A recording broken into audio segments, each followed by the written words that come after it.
ওই বুড়িটা বসে রইলেন, বয়স্ক মহিলা। তো মুসা আলাইহিস সালাম বলে, অনেকদিন তো আপনি আগুন জ্বালাই নেন, আজকে আমি একটু ট্রেনিং দিয়ে দেখি। 2টা পাথর হাতে নিলেন। ওনাকে তো নিয়ে আসবেন, তবুও আসার আগে একটু ট্রেনিং দিতেছেন কিভাবে তুমি গসা দিতে। ওদের 2টা পাথর নিতাম, টলা মারতাম, আগুন ধরত। মুসা আলাইহিস সালাম 2টা পাথর হাতে নিলেন, একটা ডলা দেওয়ার সঙ্গে সঙ্গে বাম হাতেরটা ঠিক আছে, ডাইন হাতেরটা 2 টুকরা হয়ে গেছে। সুবহানাল্লাহ বলেন। কতটুকরা? আগুনের একটু সিটকানি মারছে, কিন্তু পরিপূর্ণ আগুন। বাঁ হাতের পুরাটা ফেলে দিলেন, ওই ডাইন হাতের 2টাতে ভেঙে গেছে, 2টা আবার হাতে নিলেন।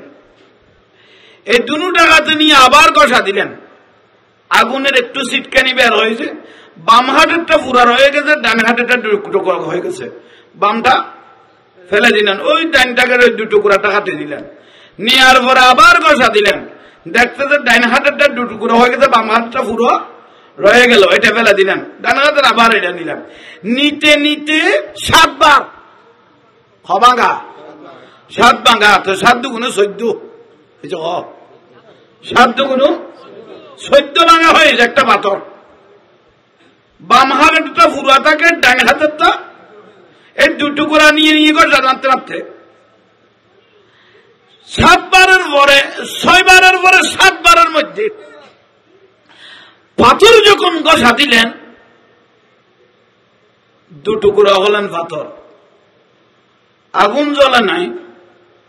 আজ আবু মুসা আলাইহিস সালাম বলে, আমি আশ্চর্য একটা জিনিস দেখতেছি, পাথরের ভিতর একটা মানুষ দেখতেছি, দাড়ি সাদা হয়ে গেছে, মোষ সাদা হয়ে গেছে, চুল সাদা হয়ে গেছে, লোম সাদা হয়ে গেছে, উযকুরুল্লাহ, পাথরের ভিতর আল্লাহ জিকির করতেছে। অত জীবের এই তো খাবার ডললে এবার 7 বার মুসা আলাইহিস সালাম বুড়িকে বাদ দিয়ে ছুটলেন ওনাকে নিয়ে। মানান তো আপনি কে? ইন্নী আব্দুল্লাহ, আমি আল্লাহর বান্দা। তা আল্লাহর বান্দা এটা কত গেল গেছে, ইবের তো ডলি দিয়ে তো খাবার, ইবর তো 7 বার হইয়ে। আপনি কে? আমি আল্লাহর বান্দা। তো এখানে কি করতেছে? এত ডলার মৃত্যু হলো না? হতো না, না মৃত্যু তো একবার। তা আপনি এখানে কি করতেছেন? হাতে আমি এখানে আল্লাহ জিকির করতেছি। তো এই পাহাড়ে আমি তো চলে যেতাম পাথরটা ফেলে, আমি আল্লাহর বান্দা। তো এখানে কি করতেছেন? আমি এখানে ঢুকেছি 600 বছর হয়েছে। আর একটু জোরে বলেন না।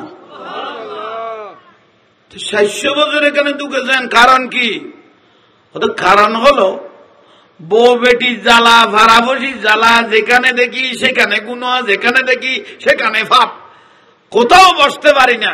শেষ পর্যন্ত আল্লাহকে বলেছিলাম, অবারি জ্বালা এমন একটা জায়গায় আমাকে ঢুকাই নাও যেখানে দুনিয়ার আবা বাতাস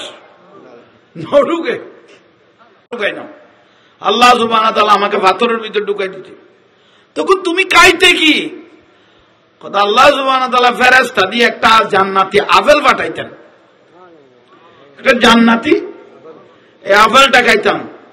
তো যারা জান্নাতি খানা খায়, খাবার খায়, তাদের কোনো পেশাক পায়খানা নাই। জোরে বলেন সুবহানাল্লাহ। বেহেশতের মধ্যে এত খানা আছে, মোটামুটি টয়লেট, প্রস্রাব পায়খানা নাই। এটা হলো জান্নাতের আর একটা পবিত্রতা। সুবহানাল্লাহ বলে। তখন মুসা আলাইহিস সালাম সিজদার মধ্যে পড়ে গেল। আরে আমি আমার স্ত্রীর জন্য চিন্তা করেছি, অথচ উনি 600 বছর পর্যন্ত কিসের ভিতর? পাথরের ভিতর। একটা মুহূর্তের জন্য ওর রিজিক আল্লাহ বন্ধ করে নাই। তাহলে আমরা মরে গেল, আমাদের আওলাদ পর্যন্ত জিম্মেদারি নিবে কে? জোরে বলেন না। আল্লাহ। আপনি ছেলে মেয়েদের রিজিক খুঁজতে খুঁজতে নামাজও ছেড়ে দিলেন, ইবাদত ছেড়ে দিলেন, ভালো কাজ ছেড়ে দিলেন, দিন ধর্ম ছেড়ে দিলেন। একটা ছেলে মেয়ে আপনার দায়িত্ব নিবে? বলেন না। সেই জন্য আল্লাহ সুবহানাহু ওয়া তাআলা বলেছেন, ইয়া আইয়ুহাল্লাযীনা আমানু কু আনফুসাকুম, কু আগে নিজে বাঁচ, আগে নিজে বাঁচো, তারপর পরিবার, ওয়া আহলিকুম, তারপর পরিবার পরিজনকে বাঁচাও, আগে নিজে বাঁচো। রিজিকের দায়িত্ব কারাতে বর্তমান মিডিয়ার ভাইদেরকে বলতেছি, মা বোনেরা আপনারা যারা যেখান থেকে দেখতেছেন, মা বোনদের প্রতি মেসেজ, এই যে সন্তানগুলো নষ্ট করে ফেলতেছে ইদানি, এক মা বোন আর এক মা বোনকে পরামর্শ দেয়, তোমার একটা ছেলে এখনো 1.5 বছর হয় নাই, আর একটা গর্ভে চলে এসেছে, তাড়াতাড়ি ওয়াশ করে ফেলো। বলে না, ওয়াশ করা মানে হত্যা করা, ওয়াশ করা মানে নষ্ট করা, মানে কি করা, ওই বাচ্চাটা নষ্ট করে দাও। অথচ এটা যখন 40 দিন হয়ে যায়, ওই ছেলেটা পরিপূর্ণ হয়ে যায়, হাত পা চোখ সবগুলো পরিপূর্ণ হয়ে যায়, কিন্তু বাচ্চাটা ছোড়ো। আপনি যখন নষ্ট করার ইচ্ছা নিচ্ছেন, ওর পরামর্শ ধরে, এটা হলো হত্যা। বলেন, ডাক্তাররা সমাজে করতে চায় না। আপনাদের প্রতি অনুরোধ, স্ত্রীর গর্ভের সন্তান এসেছে, একটা ছোট রয়ে গেছে, কোন স্ত্রীকে বলবেন না এটা নষ্ট করে ফেলো। স্বামী স্ত্রী উভয়জনকে আবাদুল আবাদ জাহান্নামে জ্বলতে হবে। এটা শুধু দলিল, শুধু ফতোয়া। ডাক্তারেরা করতে চায় না এই ওয়াশ করা। যখন বাচ্চা নষ্ট করবেন, ইঞ্জেকশন যখন মেরে দিবেন, ওই বাচ্চাটা আস্তে করে ছোট হয়ে যাবে, মারা যাবে। যাওয়ার আগে একটু একটু রু আছে, ইঞ্জেকশন তো মেরে দিল, ওই বাচ্চাটা গর্ভের মধ্যে ছোট হয়ে যাচ্ছে।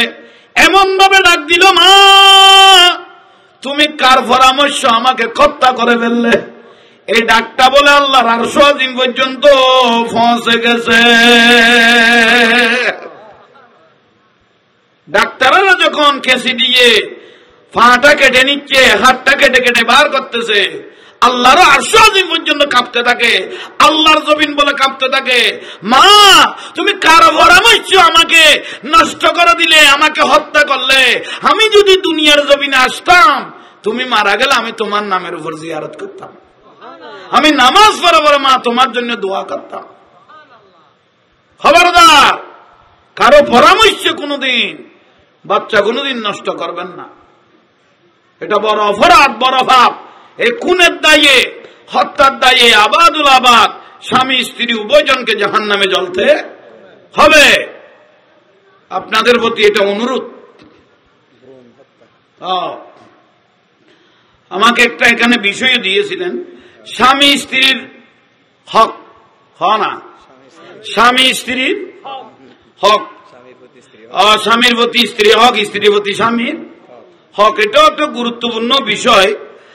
আহা, হযরতে আলী রাদিয়াল্লাহু তাআলা আনহু বলেন না, হযরত একদিন রাতে ঘরে আসলেন। হযরত আলী রাদিয়াল্লাহু তাআলা আনহু রাতে ঘরে আসলেন, দরজা মোবারক একটা টুকরো দিলেন। হযরত আপনারা একটু সামনে আসেন, খালি জায়গাটা একটু পুরো করেন, দেখতে যেন ভালো লাগে। আসেন, নাউন মিলাদ দে মহব্বত করে ডাকি দম ম্যাচ জানালে বললে টালালে বেলিতে ভাই। আর আইন একান খেলা বাস ভাই, খানার ফেসারি বে শুক্রবারে কইলে আসিল কইতাম না, ডাইরেক্ট গেটে তো লইরে গিয়ে দিয়ে যেটা তো স্পেয়ার ডেটাই জেগে দিনে কত করার তুমি বার হইতে বউর হয়ে আসিতে ভাত খাইয়াই শুনবে, ওইসে গেলে তার একটা ভাত হচ্ছে না, ডাইরেক্ট খেলাবের গেট লুকে এই দিয়ে লোহার গেটই গেল খানার ফেসার করলে আসিল আসাসে পাবো না। আল্লাহ আমাদের প্রত্যেককে বুঝা শোনার আমল করার তৌফিক দাও। হক বলেন, হক স্বামীর প্রতি স্ত্রীর, স্ত্রীর প্রতি স্বামীর। একটু খেয়াল করেন, আমার অল্প জ্ঞানে যা পারি আমি চেষ্টা করতেছি। হযরত আলী রাদিয়াল্লাহু তাআলা আনহু একদিন রাতে একটু আসতে দেরি হয়েছে, ঘরের দরজার মধ্যে একটা টুকা দিলেন। এক টুকা মাত্র, 2 ন কটা, দরজা মুবারক খুলে দিলেন। মা ফাতেমা রাদিয়াল্লাহু তাআলা আনহা, উচ্চস্বরে বলুন, জোরে বলেন না, আরো জোরে বলে দেন। মা ফাতেমা রাদিয়াল্লাহু তাআলা এক টুকার সাথে কি খুলে দিলেন? দরজা খুলে দিলেন। হযরত আলী রাদিয়াল্লাহু তাআলা মুস্কি হাসি দিলেন। একটু করে কিভাবে দরজা খুলে দিল এত রাতে? ফাতেমা একটু করে সাথে কিভাবে দরজা খুললে? ফাতেমা রাদিয়াল্লাহু তাআলা আনহা বলতেছেন, স্বামী, আমার আব্বা রাসূল বলেছেন স্বামীরা অনেক কষ্ট করে রিজিকের সন্ধান করে ঘরে আসে, দরজায় এসে যেন কষ্ট না পায়, কাজ কাম সারিয়ে পিঠটা লাগিয়ে দরজার সাথে দাঁড়িয়ে থাকবে। বুঝাইতে পারি না? স্বামীরা অনেক কষ্ট করে কাজের থেকে আসে, তোমার ঘরের কাজগুলো সারিয়ে দরজা ফিটটা দরজার সাথে লাগিয়ে দাঁড়িয়ে থাকবে। একটুকার সাথে যদি দরজাটা খুলে দাও, স্বামীর হাসিটা আল্লাহর আরশ আজিমে কবুল হয়ে যাবে। আমি রাসূল পাক মদিনা থেকে কবুল হয়ে যাব, খুশি হয়ে যাব। তো হযরত আলী রাদিয়াল্লাহু বলতেছেন, এটা আমি না হয়ে তো অন্য কেউ হতে পারত, এটা কোন দুষ্ট ব্যক্তিও হতে পারত। তুমি এভাবে একটুকার মধ্যে দরজা আর কোনদিন খুলিও না। আহা, মা ফাতেমা রাদিয়াল্লাহু তাআলা আনহা বলতেছেন, স্বামী আপনি বলেছেন খুশি হয়ে গেছি, কিন্তু আমি আমার আব্বা রাসূলের সুন্নতটা ফেলতে পারবো না। কি মহব্বত একজনের সাথে একজন। কোন স্ত্রীকে তালাক দেওয়ার আগে 100 বার ভাববেন দে, এটা এমন একটা স্ত্রী রাতে যতটা বাজে আসি একটু গয়ে কি খুলে দেয়, সারার আগে তালাক দেওয়ার আগে 100 বার ভাববেন, ঠিক না? সুবহানাল্লাহ। আর একদিন আমার রাসূল পাক ঘর মোবারকে ঢুকলেন, মা ফাতেমা রাদিয়াল্লাহু তাআলা আনহার ঘর মোবারকে ঢুকলেন। আব্বা রাসূল, আপনি একটু দেখতে আসলাম। মা তুমি কি করতেছো? ফাতেমা, আমার নাতি টুনুটা কোথায়? হাসান হোসেন আছে, খেলতেছে। আমার রাসূল পাক বলতেছেন, মা লব্বাইক ইয়া রাসূলুল্লাহ, আলী কোথায়? হযরত আলী কোথায়? মা ফাতেমা রাদিয়াল্লাহু তাআলা আনহা বলতেছেন, মনে হয় কোথাও গেছে, মনে হয় কোথাও। আমার রাসূল পাক বলতেছেন, মা ফাতেমা, আব্বা বলেন, তোমার যে মুখ থেকে আওয়াজটা বের হয়েছে এটা একটু বার হয়েছে, হয় না? আওয়াজ যেটা বের হয়েছে এটা একটু কি হয়েছে? বার হয়েছে। কোথাও গেছে, এটা একটু ঠেলা শক্ত হয়েছে। তো মা ফাতেমা রাদিয়াল্লাহু তাআলা হেসে বলতেছেন, কত উনার সাথে আজকে কথা বলতেছি না 3 দিন, ওনার সাথে আমি আজকে কথা বলতেছি না কয়দিন? আল্লাহর পেয়ারা রাসূলের চেহারা মোবারক আনারের মতো লাল হয়ে গেল। ওরে ফাতেমা, কি বলে দিলে, কি বলে দিলে? স্বামীর সাথে কিভাবে 3 দিন কথা না বলে তুমি রয়ে গেলে? অবুক অবুক অবুক অবুক, কি বলে দিলে? স্বামীর সাথে কিভাবে 3 দিন কথা না বলে তুমি রয়ে গেলে? আল্লাহ না করুক, আল্লাহ না করুক, আল্লাহ না করুক, এই 3 দিনের মধ্যে তুমি যদি কোনো একদিন যদি ফাতেমা মারা যেতে, জানাজার মাঠের মধ্যে যদি হযরত আলী রাদিয়াল্লাহু বলতো, ইয়া রাসূলুল্লাহ আপনার মেয়ের সাথে আমি আজকে কথা চলতেছে না 3 দিন, এই 3 দিনের যদি বিচার যদি হযরত আলী আমাকে জানাজার মাঠের মধ্যে দিত, আমি রাসূল তোমার জানাজা পড়াইতাম না। আই রাসূল তোমার জানাজা না পড়াইতাম, বড় করে হ। কত বড় অধিকার, স্বামীর অধিকার আমার রাসূল পাকে দিয়েছেন, দেখেন। সুবহানাল্লাহ বলেন। এটা হলো স্বামীদের অধিকার দিলেন। এখন স্ত্রীর প্রতি স্বামীর অধিকার কি? 10 তলা বিল্ডিং লাগবে না, ফুসের ঘর সনে সানি সাপার বিছানার মধ্যে যদি স্বামী স্ত্রী দুজন যদি সুখে থাকে, সুন্দর ভাষা দিয়ে কথা বলে, এটাও 100 বছরের ইবাদত। জোরে বলেন না। আমার রাসূল পাক যুদ্ধ থেকে আসলেন, কোথায়? যুদ্ধ থেকে আসলেন। আসার পরে মা আয়েশা সিদ্দিকা রাদিয়াল্লাহু তাআলা আনহা পানি ছাড়া খেজুর ছাড়া করে আর কিছু নাই, অভাব। কত 20-30 দিন 7টা ঘরের মধ্যে চুলার মধ্যে আগুন জ্বলে নাই। কত কষ্ট করে ইসলাম আমাদেরকে রাসূল পাক দিয়ে গেলেন। আমার রাসূল পাক আয়েশাকে বলতেছেন, আয়েশা লব্বাইক ইয়া রাসূলুল্লাহ, আহা আমার আয়েশার চেহারা টেহারা ঢুকে গেছে, আমি রাসূলও কিছু দিয়ে যাই নাই, খেজুর আর পানি ছাড়া, আগুন তো জ্বলে নাই। না ইয়া রাসূলুল্লাহ, চেহারা শুকিয়ে গেছে। আমার দয়াল নবী মাথার উপর, মা আয়েশা সিদ্দিকা রাদিয়াল্লাহু তাআলা আনহার মাথার উপর হাত বুলাইতে লাগলেন। আয়েশা ধৈর্য যে তুমি ধরেছ, রেজাল কি জানো? ইয়া রাসূলুল্লাহ কি রেজাল? একটু আসমানের দিকে তাকাও, তোমার এই ধৈর্য দেখে আল্লাহ হাসতেছে। এতদিন যে তুমি না খেয়ে আসো, চেহারা শুকিয়ে গেছে, ধৈর্য ধরে যে তুমি আসো, আল্লাহ তোমার এই ধৈর্য দেখে আল্লাহ কি করতেছেন? হাসতেছেন। জোরে বলেন সুবহানাল্লাহ, একটু জোরে বলো না।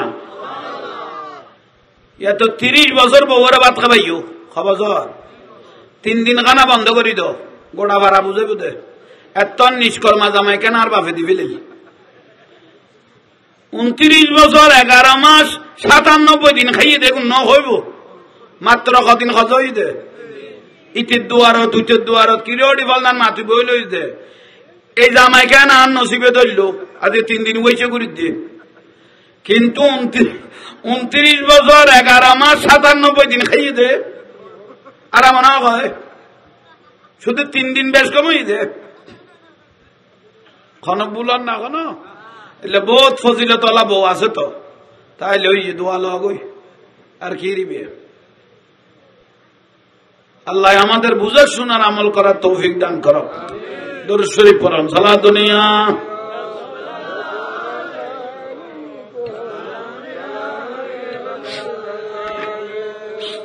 মানুষ অনুপাতে দরুদ শরীফের আওয়াজ আইয়েন না, নোয়াই দিয়ে নখর খুশি লাগে রে ভাই। আজ মাত্র 2 মাস হতো নয় বিশ্বকাপের বল খেলা গেই দে।